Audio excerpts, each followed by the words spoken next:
Hello everyone, welcome back to my channel Isha's ব্লগে তোমাদের স্বাগত। আর প্রত্যেকটা দিনই আমি ঘুম থেকে উঠে চলে যাই আমার লিওর কাছে। লিও বলতে পরিচয় করিয়ে দিই, এটা আমাদের বাড়ির পোষা কুকুরটা। আর এই ছবিটা আমি অনেক দিন ধরে আঁকছিলাম, আসলে আমার অলসতার জন্য ছবিটা পুরোটা আঁকা হয়ে ওঠেনি। আর ইনি হচ্ছেন মহাকুম্ভের শিবাজি মহারাজ। আর তারপরেই আমি আমার আর্টের পুরনো খাতাটা তোমাদের সাথে একটু শেয়ার করলাম। ছবিগুলো কেমন হয়েছে একটু কমেন্টে জানাবে। আর প্রত্যেক সপ্তাহে শুক্রবার করে আমার আর্ট ক্লাস থাকে, আর স্যার যে হোমওয়ার্কগুলো দেয় সেগুলো বাদে আমি অন্য ড্রয়িংগুলো করি।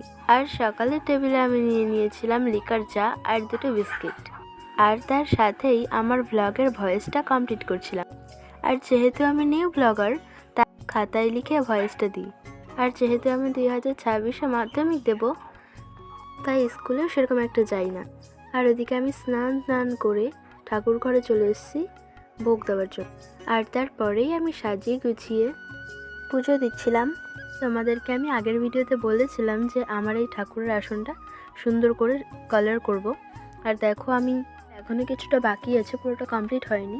নেক্সট ভিডিওতে তোমাদের সাথে শেয়ার করব। আর তোমরা কারা কারা এইসব রং তুলি দিয়ে আঁকাঝোঁকা করতে ভালোবাসো কমেন্টে জানাবে। আর আমি এদিকে খাওয়া দাওয়া করে রেডি হয়ে গেছিলাম টিউশনে যাওয়ার জন্য। আর টিউশন থেকে এসে আমি খেলাম ম্যাগি। আর তোমরা কি খেলে কমেন্টে জানাবে। টাটা।